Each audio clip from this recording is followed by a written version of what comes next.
Hello, everyone, and good morning. So right now we are here at our house. We'll be leaving just 5 minutes for our travel. For today, we'll be going to Boracay. So nag-set na kami ng Grab advance booking. Nandiyan na siya sa baba and bababa na lang tayo in just a few minutes.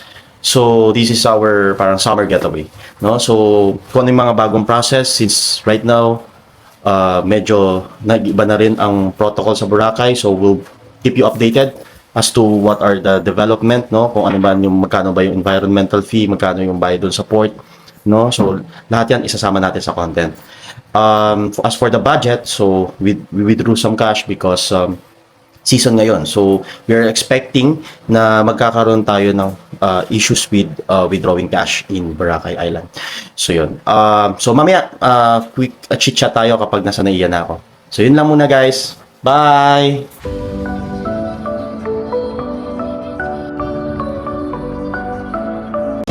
Hello guys, so right now we are here at the boarding gate in NAIA Terminal 2. So yun. As usual, delayed na naman ang flight. Hindi ko na i-mention yung airline. Siguro dahil din sa crisis right now na nararanasan ng buong mundo, no? And yeah, pero tuloy pa rin ang ating bakasyon. So we'll be going to Boracay, no? We'll be departing here sa NAIA at 9:20 AM and hopefully wala nang delay by that time. Upon checking, wala masyadong improvement yung NAIA Terminal 2 compared to Terminal 3, no? Significant kasi yung pagka renovate nung Terminal 3 para naging international airport talaga siya. Dito sa Terminal 2, napansin ko lang, maayos yung mga upuan, as usual. Last year pa naman to na-implement. And then also yung parang ground temperature nung loob ng NAIA Terminal 2 is a little bit colder than before. No, so nag-improve tayo sa air conditioning dito sa NAIA Terminal 2. Outside, yung sa labas niya, in terms of the drop-off and tsaka pick-up, okay na rin. But mas na-appreciate ko yung sa Terminal 3. Siguro hopefully mag-improve pa tong Terminal 2. I don't know lang doon sa part ng kasi malaki tong terminal no. May international pa to. I don't know lang doon sa other side. But yeah. Ano pa ba? So we'll be staying at Paseo Pacific. So hopefully ma-grant tayo ng early check-in. Then we'll try to somehow enjoy the beach view nung Boracay Station 1. Then afterwards siguro mag-lunch. Hindi tayo sasabay sa mga tao kasi peak season ngayon, so I guess marami ding mga tao ngayon doon sa mga kainan doon. So hopefully wala tayong wala tayong maranasan na challenges in terms of finding a good restaurant. Wow, restaurant may budget siya, sana all.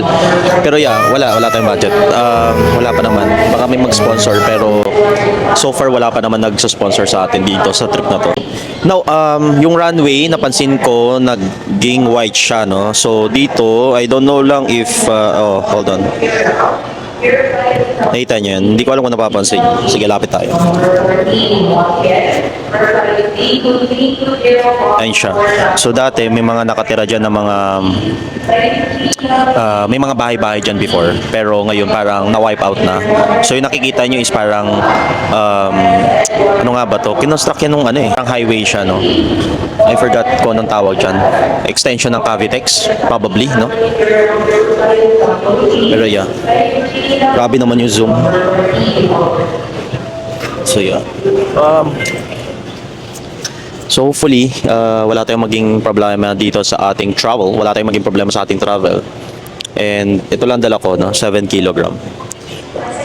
Hindi na ako kakain dito because nakakain naman din tayo, no, sa labas. Before tayo mag-check-in, kumain na tayo doon sa Jollibee or Jollibee. Then siguro bili na lang tayo ng water because kahit less than 1 hour, baka kasi kahit less than 1 hour yung flight duration, baka kailanganin natin ng water, mahal doon sa loob ng plane, no. Wala pa naman masyadong tao, kita nyo, ang daming bakante. Ako lang, grabe excited yarn. So siguro mag-ikot-ikot tayo na bit, but if no, if kaya ko magtiis dito na hindi ako alis, better.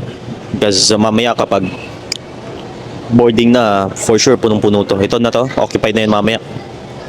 Ilang minuto lang din naman, magbo-boarding na. So, tis-tis na lang. So yun lang guys, bigyan ko kayo ng update once na boarding na tayo mamaya. Medical condition to the Yes.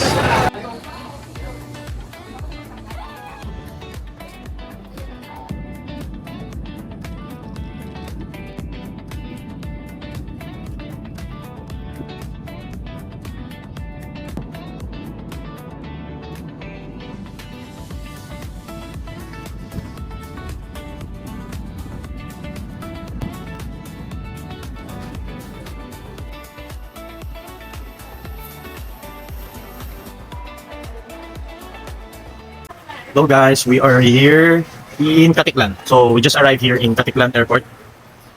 So palabas na tayo and then let's see if mas mura ba mag private vehicle going to the port or magkano na lang tayo, tricycle. Pero if same lang, since ako lang naman to, yung sasakay, so baka mag private shuttle na lang ganun. So tignan natin kung mas mura ba.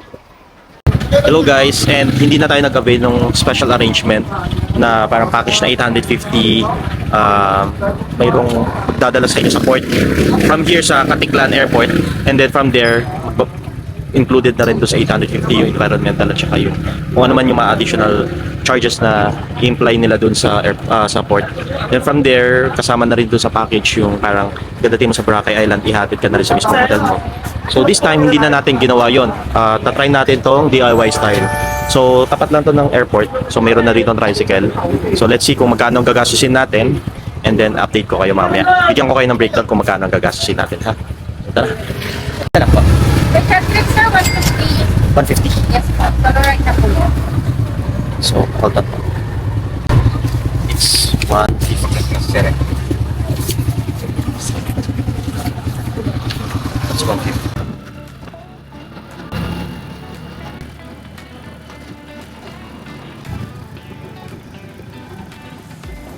Hello guys, and right now we are here at Katiklan Jetty Port, and we'll be doing a DIY, di ba? So after nun, so 150 na yung tricycle, and upon checking dun sa parang public assistance dito sa Katiklan Jetty Port, I need to go to counter 5 to fill out a form. Then after that, I'll be buying a ticket dito sa ticketing counter. So let's see kung magkano abutin natin for the port, cause I guess hindi na naman yung jetty yung babayaran natin. Included na rin yung environmental and then kung ano man yung mga kailangan natin sa. So, tara. Hello po. Yeah, good morning. So, tinry ko yung DIY. So, yeah, ready. Ready lang sir. Hello guys, so we're done paying for the environmental fee at saka terminal fee. Total cost is 150 each. So after that, I guess wala na. So it's 150, 150, so 300, no? And then first step is to go to the registration and verification counter, wherein you're going to fill out some form. Then after that, saka kayo pupunta dito sa environmental and then terminal fee. Then once done, all good na, you can go there na and then have it your way. So nabot na tayo ng 450. So yung package is 850. Hopefully mas mura talaga siya pagka DIY, no? So tara, punta na tayo sa bangka.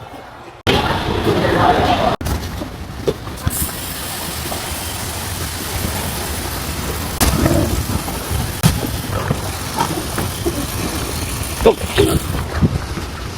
Hello guys, and kanina hindi na natin nakuha na ng video yung mismo pagbabayad natin. Pero kumuha lang ng parang 2 seconds, which is parang before this one. Nakikita niyo sa clip na parang may pinunta na akong counter. It turns out yung terminal fee at saka environmental fee na binayaran ko after registration and verification counter, hindi pa pala included doon yung boat, which is parang 50 pesos na naman yung boat.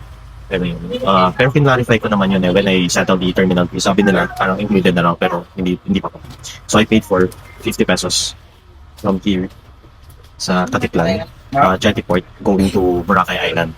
So next na lang then hello po ma'am. Ay, sir.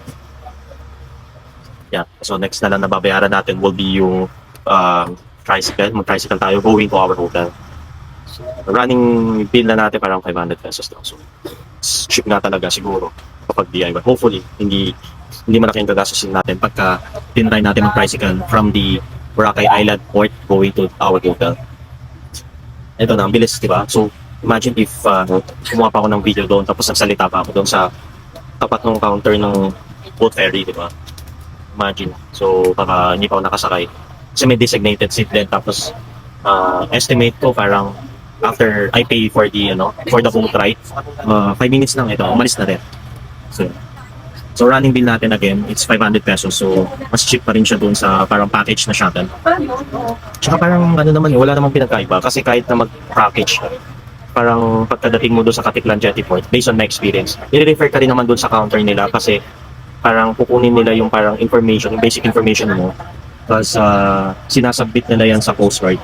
Parang yun ang pagkakaalala ko. You have to fill out a specific form wherein parang yun na yung lodge nila na itong passenger na to, kunwari, let's say Island Tour Express. So at least may tracking sila kung sino ba, ilan ba yung passenger na sumakay dito sa specific ferry. So siguro mamaya, na lang natin. Pakita ko muna sa inyo.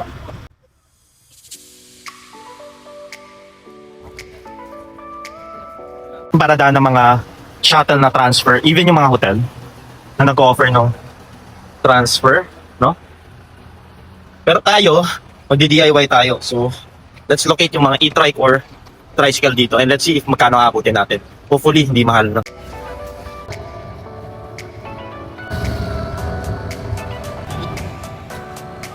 At Paseo Pacific, and we'll be staying here for 3 days and 2 nights. Okay? Tara!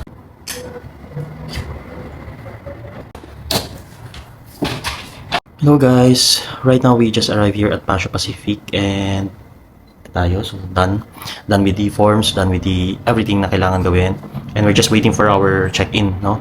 So basically, I stayed here a couple of times and highly recommended talaga tong Paseo Pacific. Now, with the question if very practical ba mag-DIY when you do the transfer by yourself or contact ka ng parang third party to, assist you with the transfer. If you are a group of 5, 7, or let's say 4 and above, then I highly suggest do that because it's very, it's kind of hassle na parang lahat kayo sasakay ng tricycle, then you have the luggage and everything. So it's kind of hassle, no? I could have imagined doing that with my family, no? But when you do a DIY, the thing is, for the DIY, hindi siya hassle at all. Because yun nga, to break down yung summary ng mga series of events, when I arrive in Katiklan Airport, which I already show you kanina. So basically, parang lang siya, 100 meters away. Right in front of, parang outside of the Katiklan Airport. Nandun yung mga terminal ng tricycle. Then regulated sila. You have to pay for 150 pesos. I don't know if 150 pesos for special and that is also applicable kung tatlo kayo o group of 3.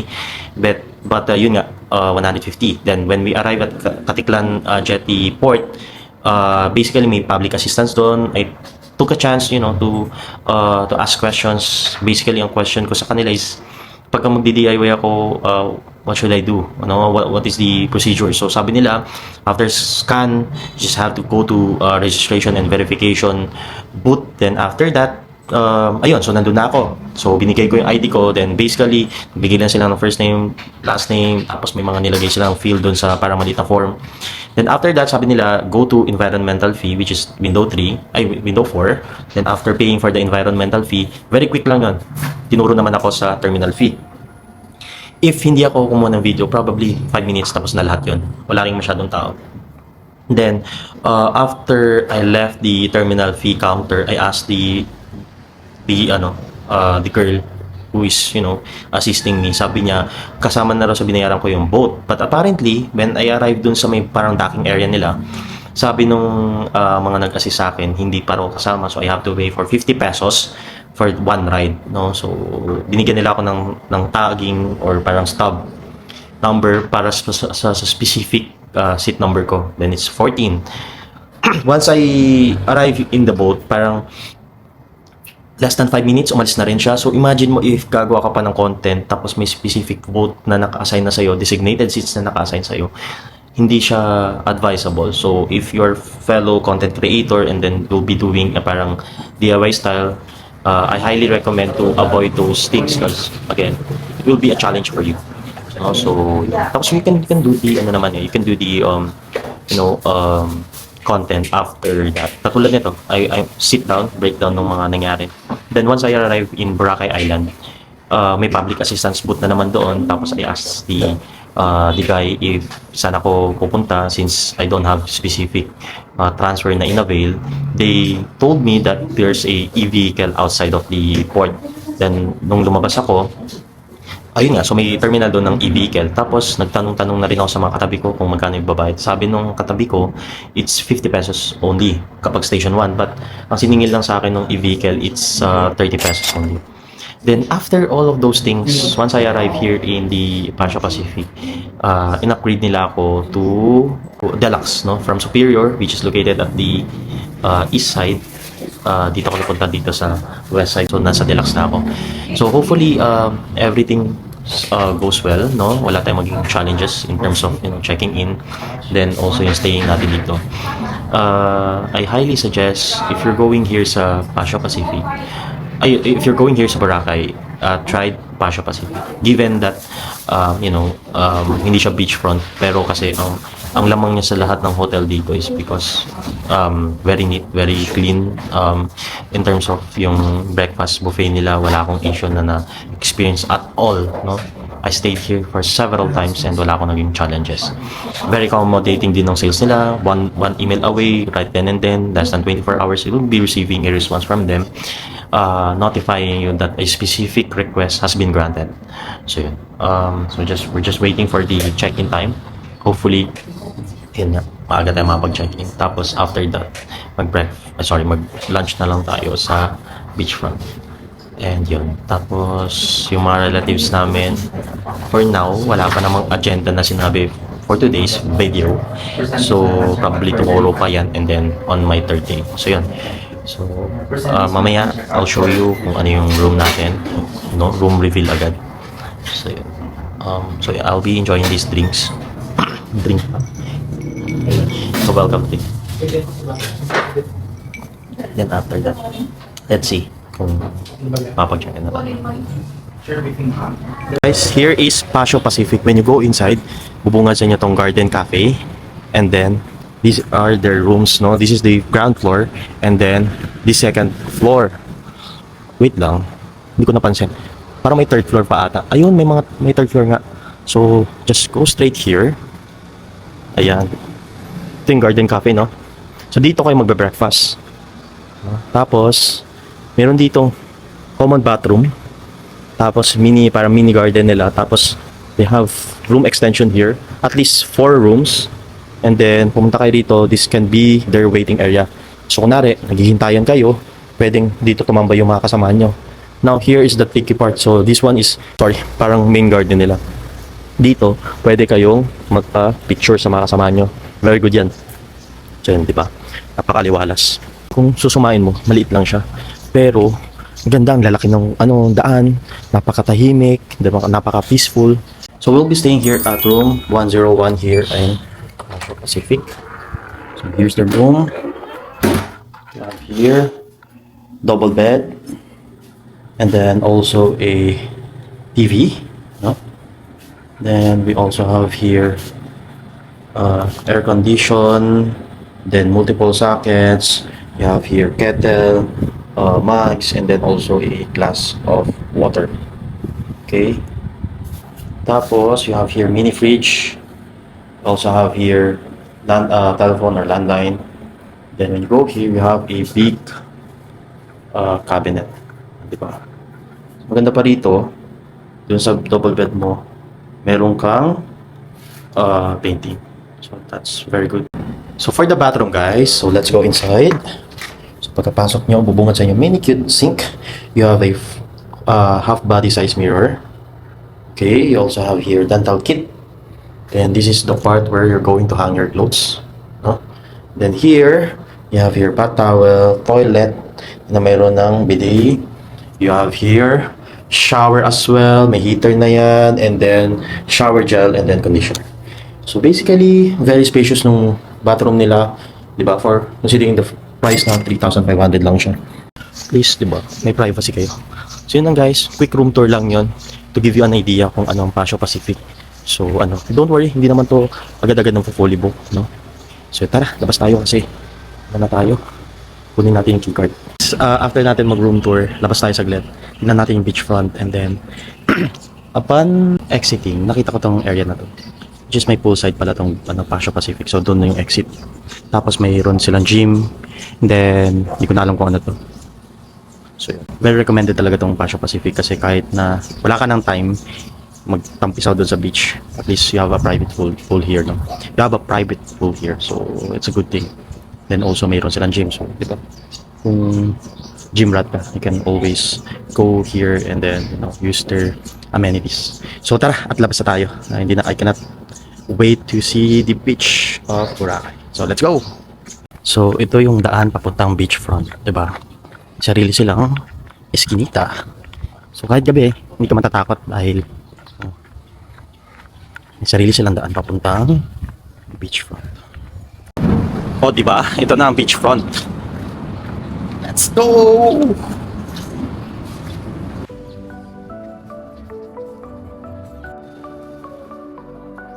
So, tsagain lang natin maghanap ng makakainan. Hindi ko pa alam kasi talaga kung anong kinikrib ko. So, let's check it out kung saan tayo mapatpad. Kaon na. Ako yung mga well-known na mga katulad nito Starbucks. Diba? You should try yung mga local food talaga nila dito. Let's see. Hopefully, hindi tayo mahirapan maghanap ng pagkain.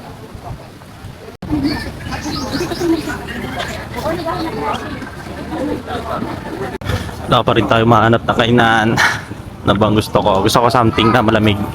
Pero naghanap din ako ng parang salty na food. Grabe. Sa station 2 na ako pero super hirap pa rin talaga maghanap ng food.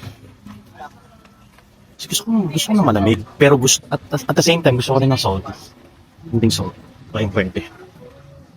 Hindi naman tayo basa-basa pwede pumasok sa ganito, di ba? Kasi may free lunch naman, so might as well, ano lang, try lang natin may machicha na.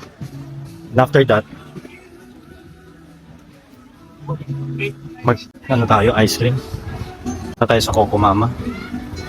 Or Ube Mama ba yan? Yung nagte-trending, no? Yung Ube Mama yata yan. So, let's see mamaya. But for now, If they go after against me, I'll always. Up there. Pupagit, Crocodile Island, Coral Garden. Marami pa naman kainan. Mga decent naman yung mga kainan dito. Pero let's check it out kung mayroon pa tayo mapusuan dito.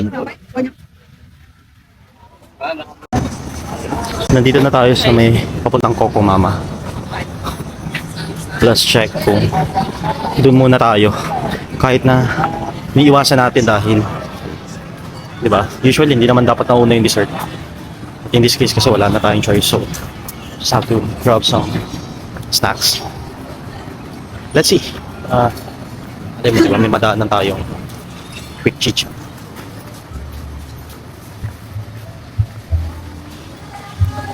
Marami din dito ang bilihan ng mga souvenirs. Nandito na tayo sa bandang parang mini talipapa nila. D-Mall. Ito ba? D-Mall. Siguro, D-Mall to. Anyway. Lalabas lang tayo tapos mag-McDo or Jollibee na lang siguro. Kasi ayaw ko talagang mag-heavy meal dahil may manlilibre sa atin mamaya sa dinner. Ay, sa dinner. Lunch. May maglilibre sa atin sa lunch. So, better yet, diba? Huwag mo nang kumain ng sobra. Tama lang. So, ang bagsak natin ay Jollibee. Let's go. Hello guys, and right now we are here at Jollibee. Sa station 2 lang to guys. Hindi na nga tayo talaga naghanap ng restaurant or kahit anong fast food na medyo pricey kasi meron tayong free lunch. So, hindi na mag-heavy meal. Pero nag-rice pa rin ako. Nag-rice pa rin ako kasi rice is life. So, ito. Siguro in just an hour, kakain ulit ako. Ito, diba? Grabe ang gutom. Grabe ang gutom ko. So, kain tayo tapos dun sa treat sa atin, pupuntahan natin yon. Siguro in just an hour. So, probably, ano kasi yan? 1:10. So, mga 2:10. Punta tayo dun sa, sa restaurant kung saan kami ititreat ng tita ko. So, tara. Kain muna tayo sa treat.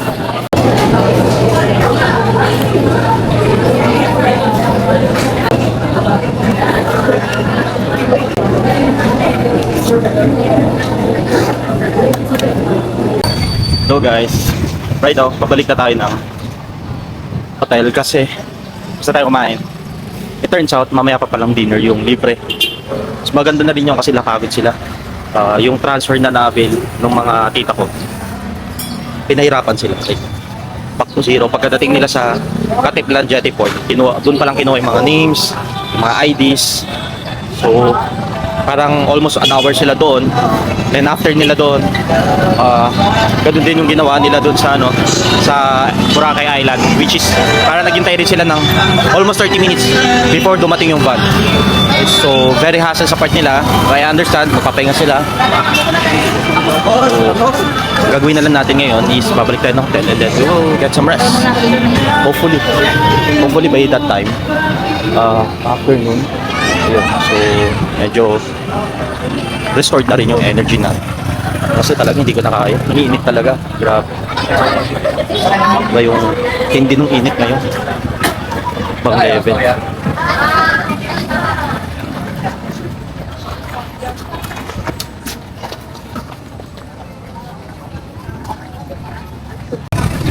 Yan yung Boracay signage. Para siyang nasa park. O, yan siya. Dito lang yan sa tapat ng D-Mall.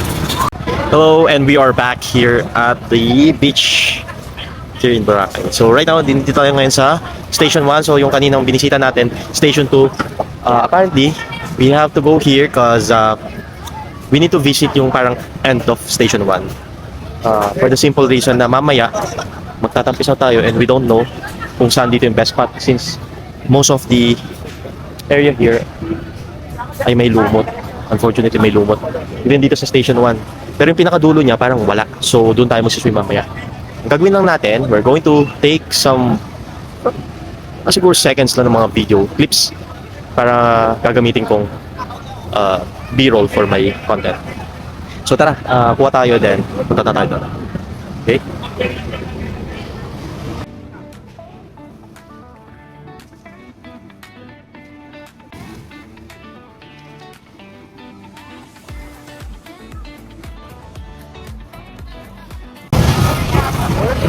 Nagdala tayo ng sheets.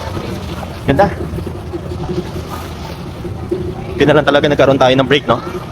Kasi, to be honest, nakaka-burnt out din yung puro work, puro business. So at least here, I can do whatever I want. Walang magmamata sa akin, walang husga. Just enjoying life. So, tamang lakad lang here.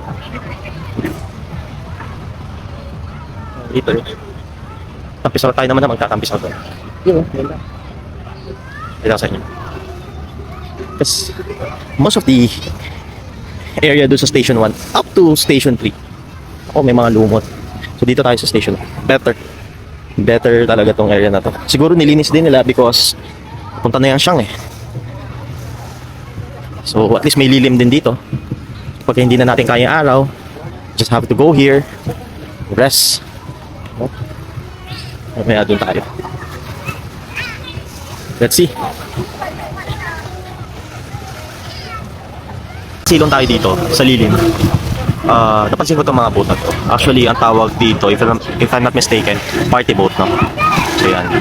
So alam ko, starting 4 PM, naglo-load up na yan eh. Sasakay na yan ng mga passenger kasi they have to go to their destination around 4:30 at until 6 to 6:30 ata, party sila. But I'm not sure if pwede sila abutin ng gabi. Hindi pa natin na-experience yan pero I have no plans since hindi naman tayo uminom ng alcohol. Hindi tayo good boy tayo, good boy.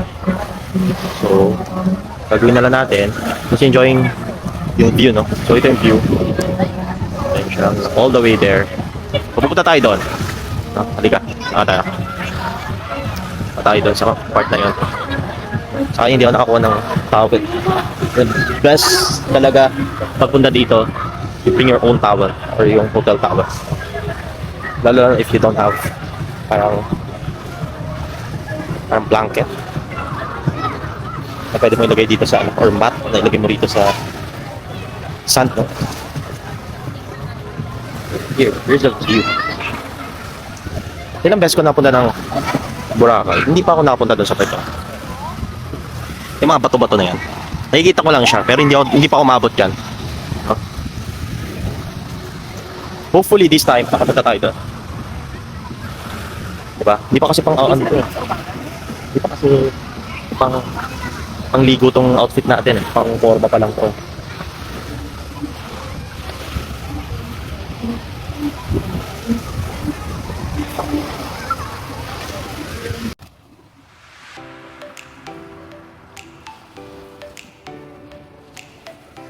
Hello guys, and good afternoon. So, apat na labas na natin to. Ano pa tayo, palabas-labas tayo. Puport tayo minsan sa room. So, papunta tayo sa beach side. Doon tayo sa may unahan ng Station 1 because kanina nga pinakita ko sa inyo. Malumot yung bandang 2, 3, and then even some part of 1. No, pero doon sa may, yung parang 3 stones, walang masyadong lumot doon. So, doon tayo pupunta. Oh, I bring my hotel towel. Hotel towel at saka nagdala na rin ako ng sando kasi better na prepare tayo. Now, what we're going to do is that we're going to swim. Tara, samahan niyo ako at magtampis out na tayo.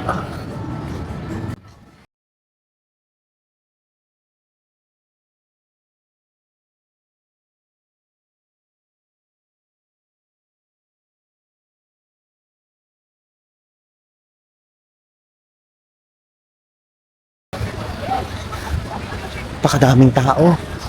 Pero kanina wala. Ni isa wala tayong makita. Pero ngayon grabe. Ay, my goodness. Swim. I just have to swim.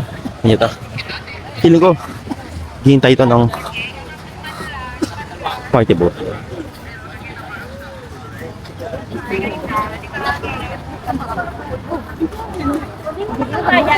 Because there's no reason na magkukumpulan sila dyan for no reason at all. Diba? Buti nakaidip tayo, no? Imagine mo pag hindi tayo nakaidip, para tayo zombie na naglalakad dito. Nang alas 3, pabalik-balik ako dito. Grabe ang init. Grabe, nakakasunod. Pero ganito pala, no? Pagka solo traveler ka. Hirap mountain, ang hirap minsan gumawa ng sarili mong activity kasi talagang ayusin mo yung sarili mong time. Minsan yung pagpapahinga kasi time consuming talaga siya. It's very necessary kasi mahirap naman if full pack yung itinerary mo. For tomorrow, we'll see if mag-island hopping tayo, pero kasi yung reason ko nung pagpunta dito sa Boracay is not about leisure vacation. Para talagang total reset ako sa work. So talaga hindi ko lang talaga maintindihan yung iba ko. Yung boss ko doon. Wow. Boss talaga. Hindi pa pwede mga workmate. Pero yun, hindi lang naman yung work eh. Pati pa yung business as well. Minsan, huwag natin masyadong isipin yung paano tayo kumita. It's better na isipin natin kung paano natin ma-maintain yung peace of mind. Kasi if nasa tamang pag-isip tayo, and we can think a lot of things na pwede natin gawin. Diba? So sanay naman ako sa stress because as early as 10 years old, nagbi-business na ako ng dad ko. Imagine mo, 8 years old, kahero sa isang grocery shop. Diba? So right now, nandito na tayo. Almost nandito na tayo sa ating destination. Medyo abante lang tayo dun sa may unahan. Kasi hindi naman yan yung pinaka place na gusto nating ano. Medyo kasi maraming tao dito. No? Medyo dumulo tayo na onte. Ang hirap. Dito tayo. Okay, bye-bye, yes, bye-bye.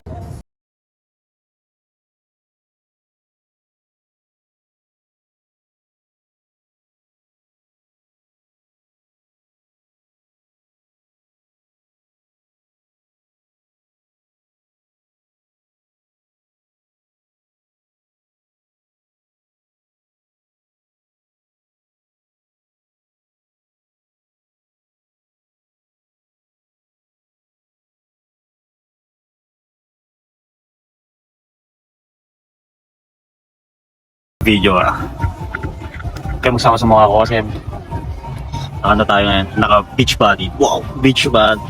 Kala mo naman may abs. Anyway, nandito lang tayo. We're just, looking at the beach.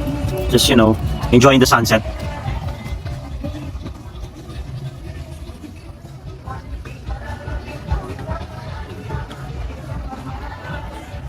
So yeah, it's good na nakapunta tayo dito. Imagine mo 6 days. 6 days tayong ganito.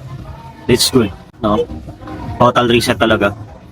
And by Monday, balik na tayo sa real life. Back to work, back to reality. No more reset na yan. Next na is May na siguro. So, yan. Nandito tayo exactly sa Station 1. Bandang dulo na ata. And, after natin dito, hanapin natin yung Mango Mama pa yun. Mango Mama. Sa may D-Mall banda yun. Malapit lang yun sa Coco Mama tsaka Ube Mama eh. So let's try. Hindi na natin siguro i-try yung Ube Mama tsaka yung Coco Mama kasi pang-checking mas okay talaga si Mango Mama. Eh, medyo pricey kasi siya. So, diba, we're just going to base kung ano yung gusto natin tikman doon sa rating. So far, so good naman yung Mango Mama. Taas talaga na rating niya if you're going to check online. And even sa mga Reddit, no? Yung mga, yun. Ganda rin yung mga reviews nila. So yun, after that, probably, yun na, tayo doon sa libre-libre. Yung libre, may manglilibre sa atin. At least man lang kahit paano maka-menos gastos, di ba? So, di ba, maintain na maintain, no? Ayaw talaga ipakita. Huwag na.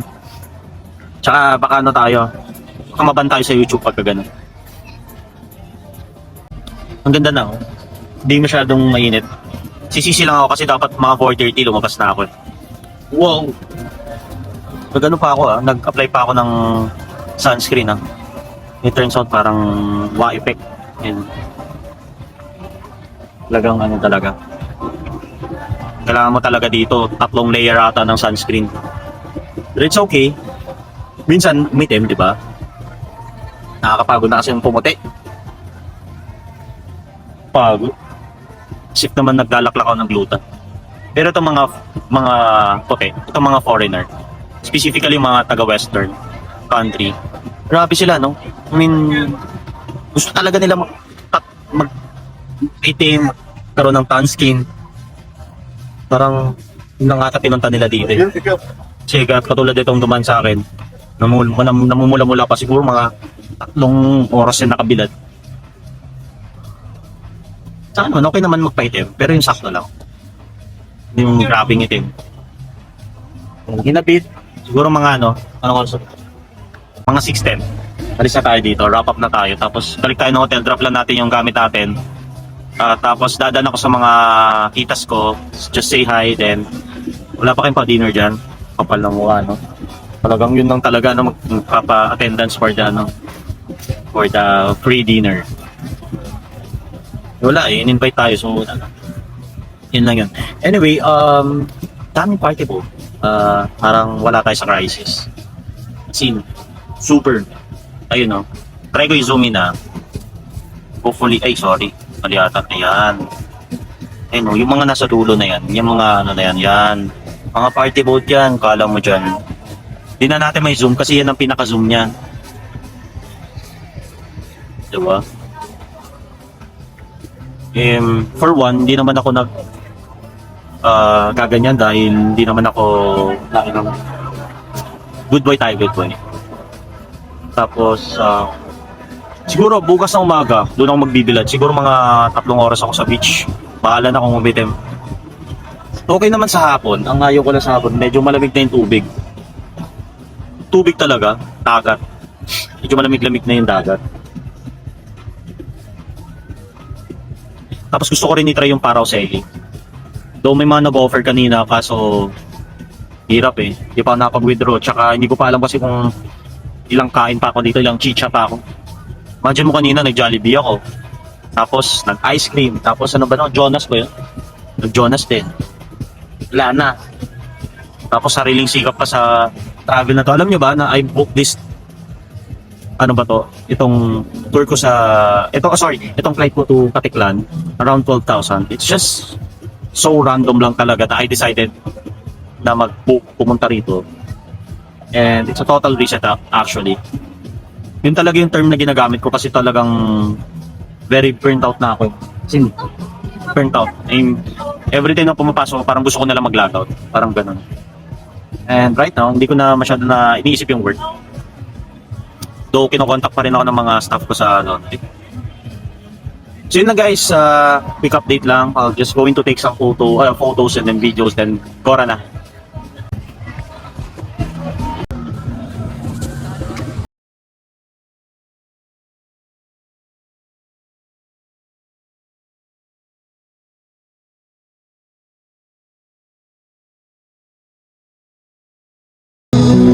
So right now, it's 7 p.m. here in Boracay, and just gonna look for a restaurant. So nasabi ko na kanina na mayroong libreng pa-dinner. Not sure pa yun kasi medyo nagpaplano pa yung mga tita ko for tomorrow's land hopping. So tayo naman, tamang gala lang. Tamang gala lang tayo. Ito nga pala guys, if you're gonna buy for a specific design, mga wrap magnet, kilalang-kilala tong Island Souvenirs. Actually, hindi lang naman sa Boracay, even sa Bohol, sa Davao.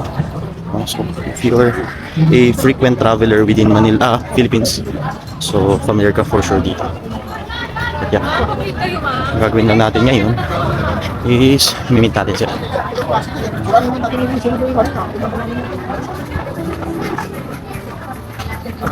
Tara. Yan. Ganda ng evening lights here sa Boracay. Masarap dito pagka ano yung para magdampa ka. Unfortunately, hindi natin alam kung saan pa tayo magdi-dinner. Hopefully ganun mga seafood. Diba? Let's go.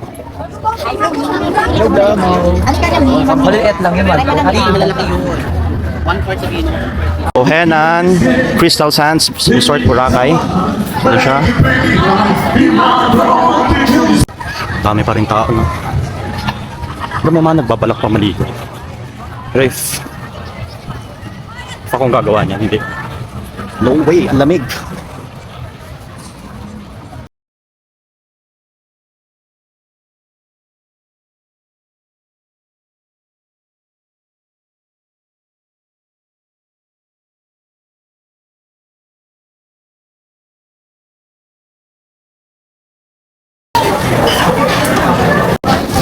So ito ang pagkain natin for today's video. Tara kain.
Now we are here at Area Cucina Italiana.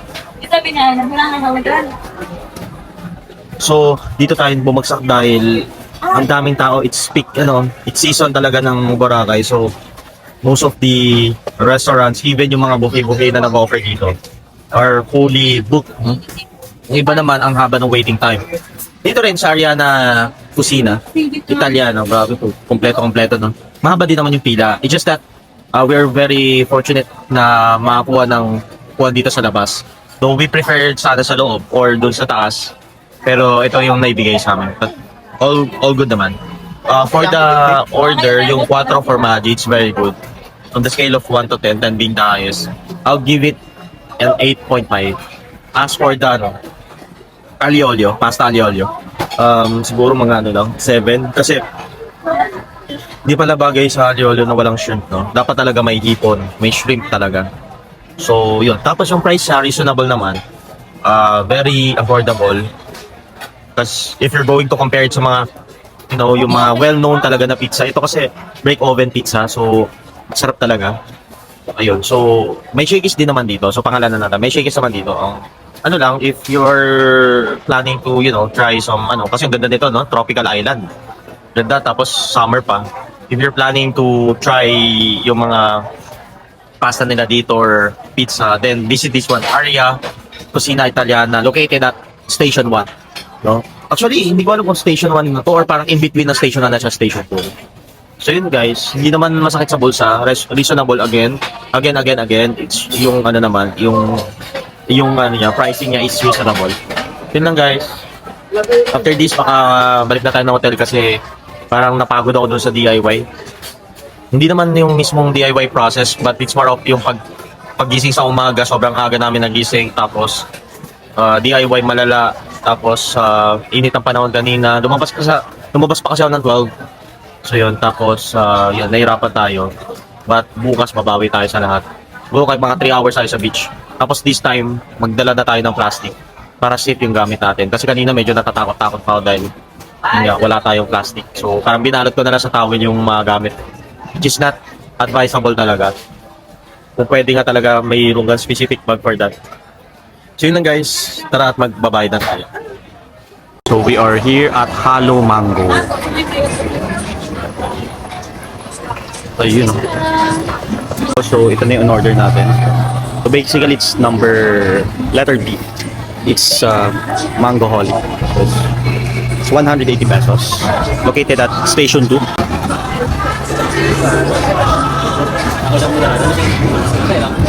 So far,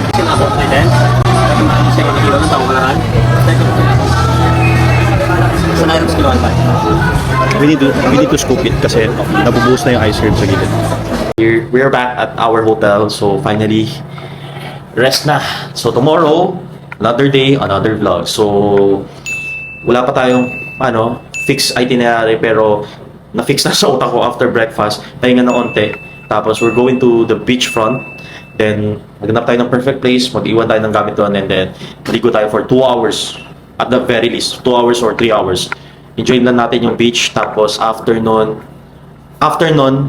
uwi, pahinga, tulog, alas 2, alas 3 back to the beach. Then 4 p.m. if mayroon pang budget, paraw sailing. Okay? So that's all for today guys, and see you on my next travel vlog.